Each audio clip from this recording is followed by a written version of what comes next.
శివ అంటే మంగళం, భద్రం, శోభనం, కళ్యాణం, క్షేమం అంతా మీకు మంగళప్రదమైనటువంటివి కటాక్షించగలిగినటువంటి శక్తి స్వరూపమునకు శివ అని పేరు. అందుకే శివునకు అమంగళమునకు సంబంధం ఉండదు. అసలు ఆయన ఎన్నడూ అమంగళము చేయువాడు కాడు.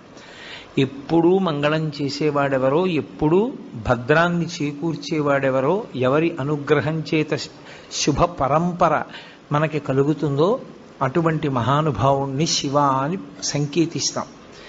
శివునకు ఒక రూపము కాదు. యథార్థమునకు అసలు పరమేశ్వరుడికి ఒక రూపం ఉంటే కదూ, కోటేశ్వరరావు అంటే ఏదో ఒక రూపంతో ఉంటాడు. పరమేశ్వరుడికి అలా ఒక రూపం ఉండదు. ఆయన చేసినటువంటి చేష్టితముల వలన భక్తులను అనుగ్రహించాలనేటటువంటి ఆయన యొక్క కారుణ్య తీవ్రత వలన ఆయన అనేక రూపములను ధరిస్తారు.